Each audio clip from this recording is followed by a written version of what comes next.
Hello, ഒന്ന് നിന്നേ. നിങ്ങൾ ഇന്റർനെറ്റ് ഉപയോഗിക്കുകയാണോ? അതെന്തൊരു ചോദ്യമാണ് അല്ലേ?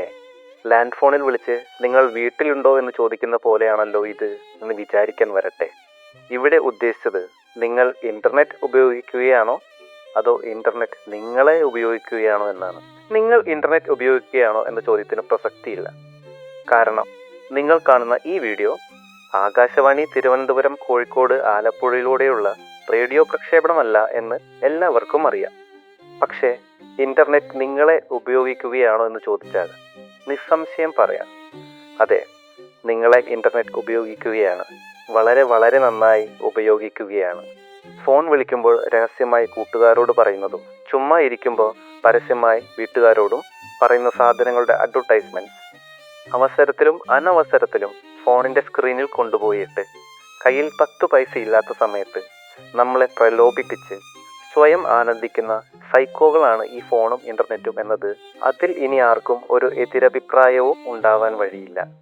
ആ പ്രലോഭനങ്ങളിൽ വീഴാതിരിക്കാൻ ഉള്ള മാനസിക അച്ചടക്കം നേടിയെടുക്കുക, അല്ലെങ്കിൽ ഫോണിന്റെ സെറ്റിംഗ്സ് ഒന്ന് മാറ്റുക എന്നുള്ളതാണ് ഈ വിഷയത്തിൽ ചെയ്യാൻ ആകെയുള്ളത്.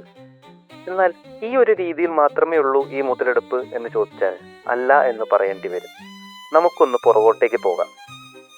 നിങ്ങൾ ഇങ്ങനെ യൂട്യൂബിൽ സ്ക്രോൾ ചെയ്ത് ഇപ്പോൾ ഇവിടെ എത്തിയല്ലേ? യൂട്യൂബ് അൽഗോരിതമാണോ നിങ്ങളെ ഇവിടെ എത്തിച്ചത്? വിധിയുടെ ക്രൂര വിളയാട്ടമാണോ? അതോ നിങ്ങളുടെ തലച്ചോറ് കരഞ്ഞ് 911 വിളിച്ചതാണോ? ഒന്നുകൂടെ തെളിച്ച് പറയാം. നിന്റെ തലയ്ക്കകത്ത് എന്താടാ, പിണ്ണാക്കാണോ എന്ന് തൊട്ട് താങ്കളുടെ ബോധമണ്ഡലം ജീർണിച്ചു പോയോ എന്ന് വരെ പല രീതിയിൽ, പല ഭാഷയിൽ പലരോടും നമ്മൾ നേരിട്ടും മനസ്സിലൂടെ പല പ്രാവശ്യം പറഞ്ഞിട്ടുണ്ടാവും അല്ലേ? എന്നാൽ അത് തന്നെ നിങ്ങൾക്കും സംഭവിച്ചുകൊണ്ടിരിക്കുകയാണ്. ഏത് തന്നെ? ദ ജീർണിക്കൽ ഓഫ് ബോധമണ്ഡലം അഥവാ brain rote. 2024 Oxford word of the year award കിട്ടിയ ഈ വാക്കിന്റെ അർത്ഥം എന്താണ്? ബ്രെയിൻ പഴുത്ത് ചീഞ്ഞു നാറുകയാണ് എന്നാണോ? നിങ്ങളുടെ തലച്ചോർ ശരിക്കും ജീർണിക്കുന്നുണ്ടോ? എന്താണ് സത്യാവസ്ഥ എന്ന് നമുക്ക് നോക്കാം. എന്താണ് brain rote? Brain rot is a colloquial term that refers to the negative cognitive effects of prolonged engagement with low effort or passive effects, blah blah blah blah. മലയാളത്തിൽ പറഞ്ഞാൽ അധിക നേരം ഫോൺ ഉപയോഗിക്കുന്നതിലൂടെ അഥവാ ഫോൺ സ്ക്രീനിൽ നോക്കിയിരിക്കുന്നതിലൂടെ നമ്മുടെ മസ്തിഷ്കത്തിൽ ഉണ്ടാവുന്ന മാറ്റങ്ങളും ആ മാറ്റങ്ങളിലൂടെ സാധാരണയായി നമുക്ക് ചെയ്യാൻ പറ്റിയിരുന്ന പല കാര്യങ്ങളും നമുക്ക് ചെയ്യാൻ ബുദ്ധിമുട്ടുണ്ടാവുന്ന അവസ്ഥയാണ് ഈ ബ്രെയിൻ റോട്ട്. മനസ്സിങ്ങനെ കെട്ടിക്കിടക്കുന്ന പോലെ, മര്യാദയ്ക്ക് ഒരു കാര്യത്തിൽ ഫോക്കസ് ചെയ്യാൻ പറ്റാത്ത പോലെ. ഇനിയിപ്പോൾ എന്തെങ്കിലും ടാസ്കുകൾ ചെയ്യാൻ പെൻഡിങ് കിടക്കുന്നുണ്ടെങ്കിൽ അതൊക്കെ സൈഡിലേക്ക് മാറ്റിവെച്ച് കുറേ നേരം ഫോണിൽ ഇങ്ങനെ അനന്തമായി റീൽസും ഷോർട്സും കണ്ട് മണിക്കൂറുകൾ പോയല്ലോ എന്നാലോചിച്ച് ഒരു ഗിൽറ്റി ഫീലിംഗ് ഒക്കെ വന്ന് അത് മാറ്റാൻ വീണ്ടും ഫോണിലോട്ട് നോക്കിയിരിക്കുന്ന അവസ്ഥയാണ് ഇതിൻ്റെ പച്ച മലയാളം. ഇപ്പോൾ ഒരു കണക്ഷൻ കിട്ടുന്നുണ്ടോ? പേടിക്കണ്ട, നിങ്ങൾ ഒറ്റയ്ക്കല്ല. ഈ ലോകത്തിലെ ലക്ഷോപലക്ഷം ആൾക്കാർ, പ്രത്യേകിച്ച് കുട്ടികൾ, ഇപ്പോൾ ഈ ഒരു അവസ്ഥയിലാണ് കടന്നു പോയിക്കൊണ്ടിരിക്കുന്നത്. ഒറ്റയ്ക്കല്ല എന്നേ ഉള്ളൂ, കാര്യം സീരിയസ് ആണ്. നമ്മുടെ ശരീരം എന്നത് ഒരു തരത്തിൽ ചിന്തിച്ചാൽ കുറെ കെമിക്കലുകൾ ഒരു ചാക്കിൽ നിറച്ചു വെച്ചിരിക്കുന്ന ഒരു സെറ്റപ്പാണ് എന്ന് അറിയാമല്ലോ. നമ്മൾ എന്തെങ്കിലും ഫണ്ണി ആയിട്ടോ സർപ്രൈസിങ് ആയിട്ടോ അല്ലെങ്കിൽ ബിസാറായിട്ടോ ഉള്ള വീഡിയോസ് ഇങ്ങനെ കണ്ടുകൊണ്ടിരിക്കുമ്പോൾ നമ്മുടെ ബ്രെയിൻ നമുക്കൊരു റിവാർഡ് തരും, അല്ലെങ്കിൽ തന്നതുപോലെ തോന്നിപ്പിക്കും. എന്നാൽ ഈ റിവാർഡ് തരുന്നത് ഡോപ്പമീൻ ആയിരിക്കും. ആരാണ് ഈ ഡോപ്പമീൻ? ഡോപ്പമീൻ എന്നത് നിങ്ങൾ ചുമ്മാ അടിപൊളിയാണ്, വേറെ ലെവലാണ് എന്നൊക്കെ നിങ്ങളോട് പറയുന്ന ശരീരത്തിലെ ഒരു മെസ്സഞ്ചറാണ്. Messenger from brain. നിങ്ങൾ എന്തെങ്കിലും കാര്യങ്ങൾ മാസ്സായിട്ട് ചെയ്തിട്ടുണ്ടെങ്കിൽ, ഇനി ആരും കണ്ടിട്ടില്ലെങ്കിൽ കൂടി ഈ ഡോപ്പമീൻ വന്നിട്ട് നിങ്ങളോട് പറയും, ചേട്ടാ അല്ലെങ്കിൽ ചേച്ചി, നിങ്ങൾ മാസ്സാണ് കേട്ടോ. സംഭവം ഇത് അപ്രിസിയേഷൻ കിട്ടുന്നത് നല്ലതാണ്. പക്ഷെ പണ്ടൊക്കെ നമ്മൾ എന്തെങ്കിലുമൊക്കെ ശരിക്കും ചെയ്താലായിരുന്നു ഈ ഡോപ്പമിൻ ഹിറ്റ് കിട്ടിയിരുന്നത്. ഫോർ എക്സാമ്പിൾ, പരീക്ഷയിൽ കാക്കഭാഗ്യത്തിൽ പൂച്ചഭാഗ്യം വന്ന് 100ൽ 100 മേടിച്ചാലോ, പാടത്ത് ക്രിക്കറ്റ് കളിക്കുമ്പോൾ ഒരു 6 അടിച്ച് അത് കിടക്കാൻ നേരത്ത് ഒന്നുകൂടെ ആലോചിച്ച് ഇങ്ങനെ കിടക്കുമ്പോഴൊക്കെ കാര്യം മനസ്സിലായി എന്ന് വിചാരിക്കുന്നു. ബട്ട് ഇപ്പോൾ ഈ ഫീൽ കിട്ടുന്നത് ചുമ്മാ ഒരു കസേരയിലോ കിടക്കയിലോ ഇരുന്ന് ആരെങ്കിലും ഒക്കെ എന്തെങ്കിലും പിടച്ചുവിടുന്ന് കാണുമ്പോഴാണ് എന്ന് മാത്രം. ഇതൊരു സീൻ വിഷയമാണ്.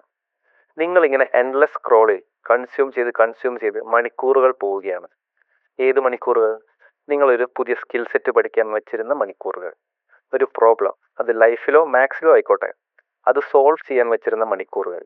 അല്ലെങ്കിൽ എന്തെങ്കിലും മീനിങ്ഫുൾ കോൺവെർസേഷൻസ് ആരുടെങ്കിലും നടത്താൻ പാകത്തിലുള്ള മണിക്കൂറുകൾ.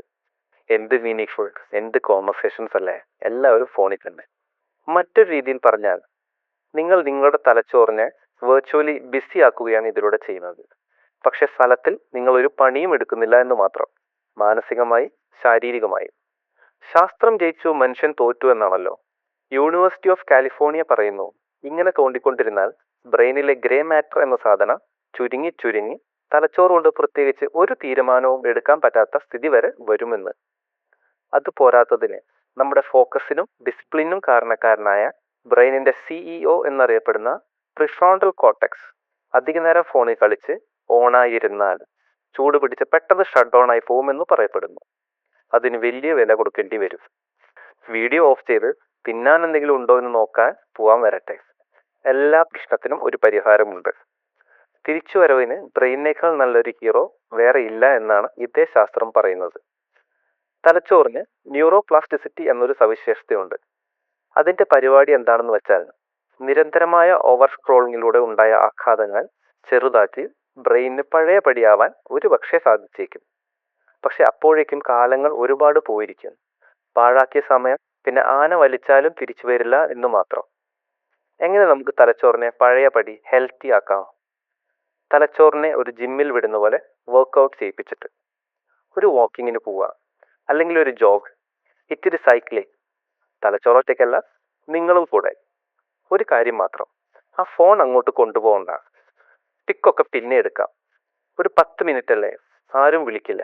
ഒന്ന് ഡിസ്കണക്റ്റ് ആവുമ്പോൾ തലച്ചോറിന് ശ്വസിക്കാൻ ഒരു ഗ്യാപ്പ് കിട്ടും. ഹരിതാപവും പച്ചപ്പും ശരീരത്തിലെ സ്ട്രെസ് ഹോർമോണായ കോർട്ടിസോൾ കുറയ്ക്കുന്നു. ക്രമേണ നമ്മൾ കൂടുതൽ ഹാപ്പിയും കാമും ആവും.